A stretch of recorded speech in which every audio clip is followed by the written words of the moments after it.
Hello साथियों, मेरे इस चैनल पे आप सभी का एक बार फिर से स्वागत है। और जैसा कि आपको पता है कि अब बीपीएससी एईडीओ के एग्ज़ाम में कुछ ज़्यादा समय नहीं रह गया है। तो हम इस वीडियो में जो प्रीवियस जितने भी क्वेश्चन बीपीएससी के द्वारा पूछा गया है, पार्टिकुलरली बिहार स्पेशल से जुड़ा हुआ, तो वे सभी क्वेश्चन का हम कलेक्शन एक जगह कर दिए हैं और इसको कम समय में रिवाइज करवाने का प्रयास करेंगे। इसमें कुछ एक्स्ट्रा फैक्ट भी हम शामिल करेंगे। लेकिन हाँ, एक बात ध्यान दीजिएगा कि इसमें हम ये जो भी हम कलेक्शन किए हैं इस सभी क्वेश्चनों का, ये सभी बिहार से जुड़ा हुआ क्वेश्चन है और बीपीएससी एग्जाम में पूछा गया है। तो आप लोग इस पे ध्यान रखिएगा। चलिए शुरू करते हैं। आज का मेरा पहला क्वेश्चन है, केसरिया चौर आर्द्रभूमि कहाँ पे बिहार के किस जिला में स्थित है? तो केसरिया चौर आर्द्रभूमि जो है वो बिहार के पूर्वी चंपारण में स्थित है। तो ये फैक्ट याद रखिएगा। केसरिया चौर आर्द्रभूमि बिहार के किस जिला में स्थित है? तो पूर्वी चंपारण में है। ये बीपीएससी के द्वारा पूछा गया क्वेश्चन है।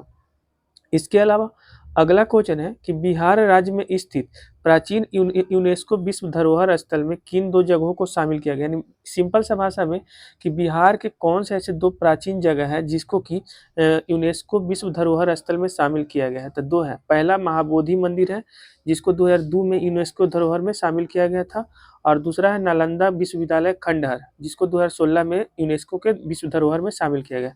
तो दोनों फैक्ट याद रखिएगा कि बिहार राज्य के दो प्राचीन चीज़ों को, ये महाबोधि मंदिर और नालंदा विश्वविद्यालय को यूनेस्को विश्व धरोहर स्थल में शामिल किया गया है। आपसे हो सकता है ईयर पूछ दिया जाए। महाबोधि मंदिर को 2002 में शामिल किया गया था और वही नालंदा विश्वविद्यालय को 2016 में यूनेस्को विश्व धरोहर स्थल में शामिल किया गया था।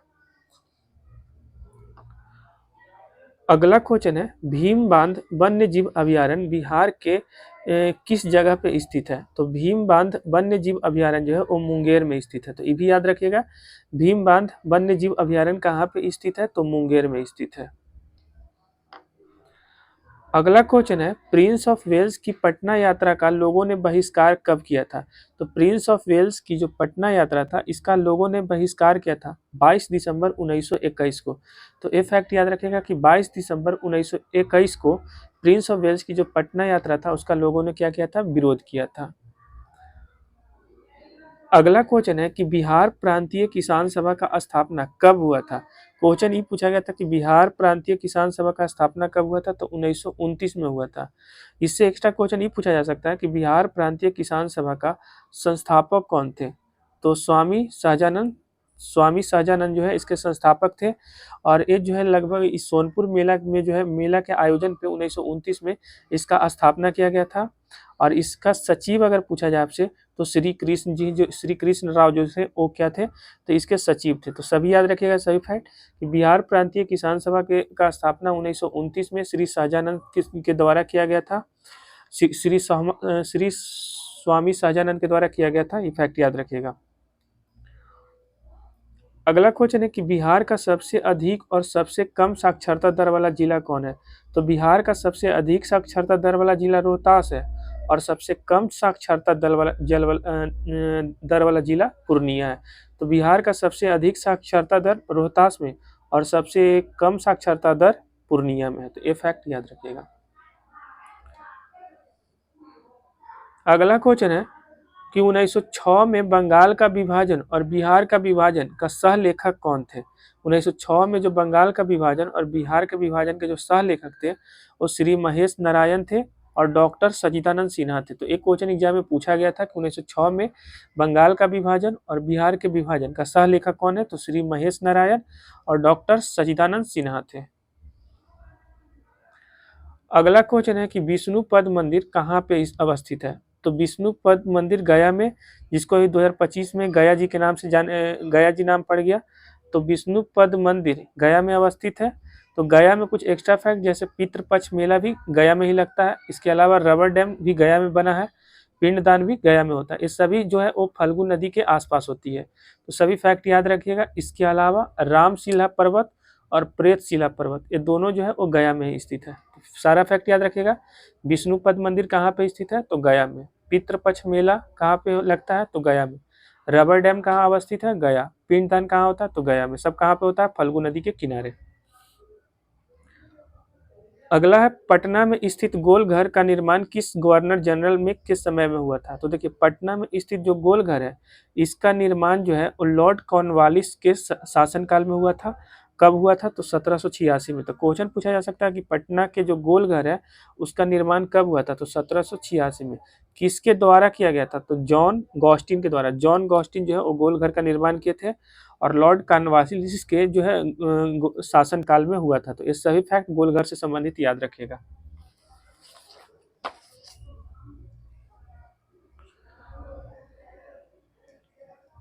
अगला क्वेश्चन है, प्लाईवुड का कारखाना कहाँ पे स्थित है? तो बिहार में है प्लाईवुड का कारखाना, और बिहार में प्लाईवुड का जो कारखाना है वो हाजीपुर में पड़ता है। तो ये फैक्ट याद रखिएगा, प्लाईवुड का कारखाना कहाँ पड़ता है? तो हाजीपुर में। इसके अलावा नालंदा यूनिवर्सिटी यानी नालंदा जो अंतर्राष्ट्रीय विश्वविद्यालय था उसके पहले कुलपति कौन थे? तो नालंदा विश्वविद्यालय के जो पहले कुलपति थे वो डॉक्टर एपीजे अब्दुल कलाम थे। तो डॉक्टर एपीजे अब्दुल कलाम जो है वो नालंदा यूनिवर्सिटी के पहले कुलपति थे। तो ये फैक्ट याद रखिएगा। इसके अलावा सारण जिले का मुख्यालय कहाँ पे पड़ता है? तो सारण जिले का जो मुख्यालय है वो छपरा में पड़ता है। तो ये फैक्ट भी याद रखिएगा, सारण जिले का मुख्यालय कहाँ पे पड़ता है? तो छपरा में। चलिए आगे चलते हैं। अगला क्वेश्चन है कि नम पर्णपाती जंगल कहाँ पाए जाते हैं? ये बिहार में बात हो रहा है। बिहार के किस क्षेत्र में नम पर्णपाती वन जो है पाए जाते हैं? तो सहरसा और पूर्णिया जैसे क्षेत्र में पाए जाते हैं।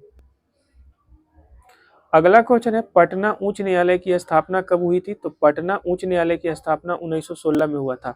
पटना हाईकोर्ट यानी उच्च न्यायालय का स्थापना 1916 में। इसके अलावा क्वेश्चन क्या बन सकता है कि पटना कॉलेज की स्थापना कब हुआ था? तो 1863 में।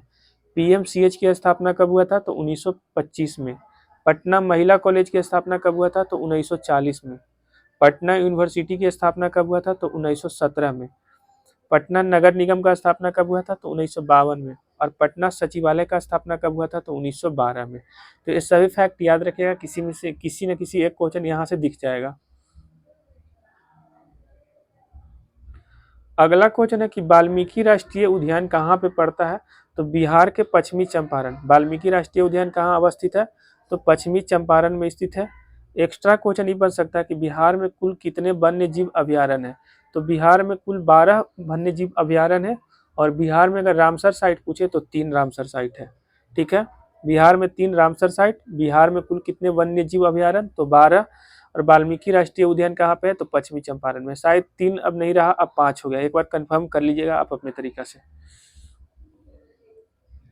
अगला है, बिहार में होम रूल लीग के अध्यक्ष कौन थे? तो बिहार में जो होम रूल लीग शुरू हुआ था इसके अध्यक्ष मौलाना मजहरूल हक थे। तो मौलाना मजहरूल हक जो है वो बिहार में होम रूल लीग के अध्यक्ष थे। अब देखिए, मौलाना मजहरूल हक से कई कई क्वेश्चन पूछता है। जैसे सदाकत आश्रम का संस्थापक इन्हीं को माना जाता है। सदाकत जो आश्रम है इसका संस्थापक मौलाना मजहरूल हक को माना जाता है। और इनके अलावा जो मदरलैंड पत्रिका है वो भी इन्हीं का है, मौलाना मजहरूल हक का ही है। तो ये दोनों फैक्ट आप ध्यान रखिएगा। अगला है कि बिहार में सेवा का अधिकार कानून कब पारित हुआ था? तो बिहार में जो सेवा का कानून जो है, सेवा के अधिकार, या ध्यान सुनिएगा, सेवा का अधिकार कानून कब पारित हुआ था? तो 15 अगस्त 2011 को पारित हुआ था। तो 15 अगस्त 2011 को सेवा का अधिकार कानून पारित हुआ था बिहार में।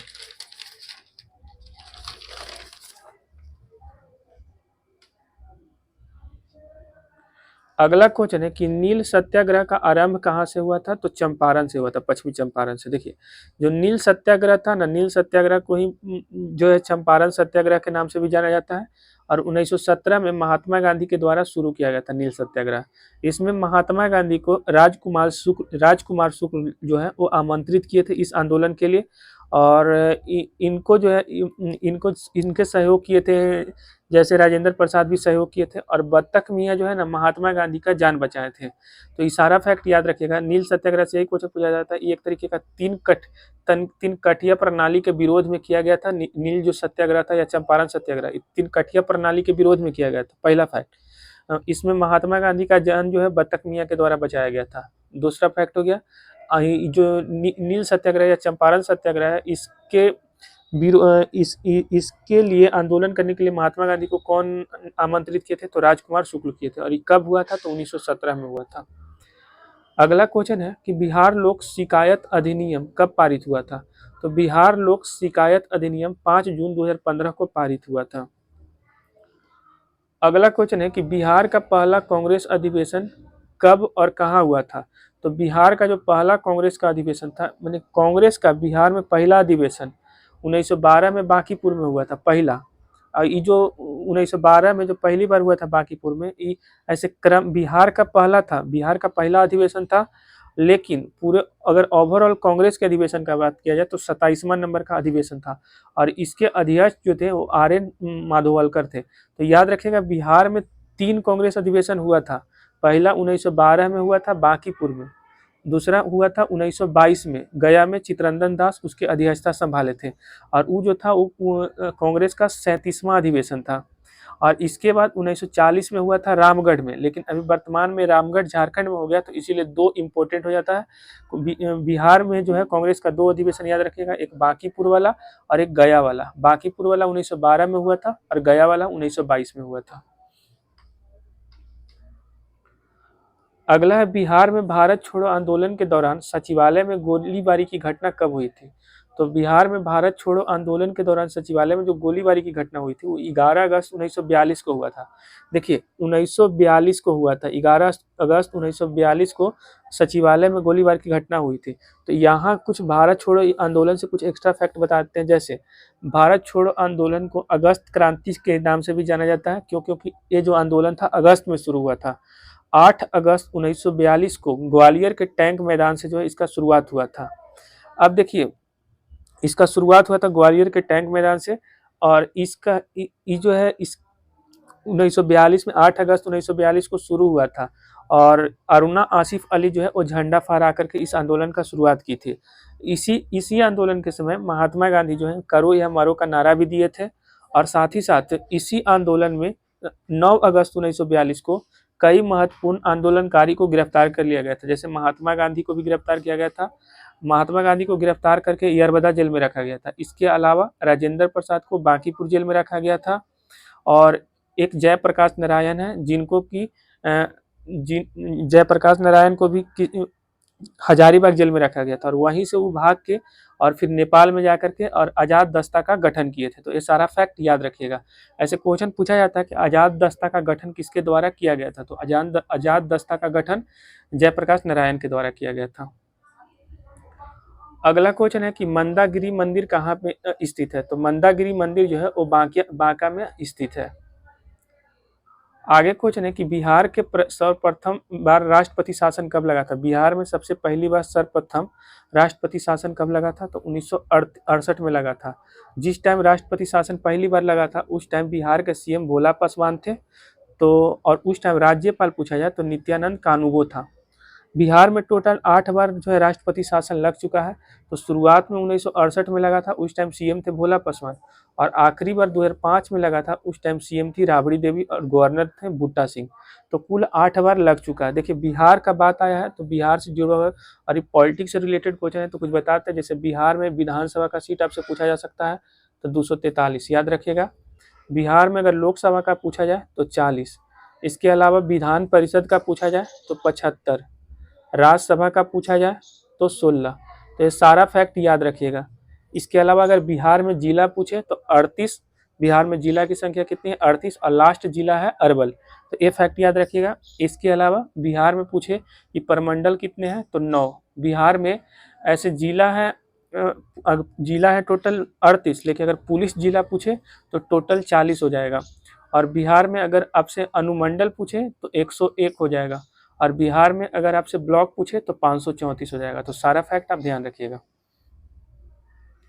आगे है, जूट का उत्पादन में अग्रणी कौन है? तो जूट का उत्पादन में बिहार का बात हो रहा है। इसे पश्चिम बंगाल जो है जूट के उत्पादन में अग्रणी है, लेकिन बिहार में अगर बात किया जाए तो पूर्णिया जिला जो है वो जूट में अग्रणी माना जाता है। आगे है, फणीश्वर नाथ रेणु का जन्म कहाँ हुआ था? तो जो कि फणीश्वर नाथ रेणु का जन्म जो है वो पूर्णिया में हुआ था। लेकिन कभी कभी क्या होता है कि पूर्णिया न देख करके ऑप्शन में अररिया भी दी जाता है, तो आप अररिया भी टिक कर सकते हैं। और इनका जन्म 1921 में हुआ था। और इनका एक साहित्य है, पॉपुलर साहित्य मैला आंचल, और इस मैला आंचल के लिए इनको पद्म श्री अवार्ड भी दिया जा चुका है।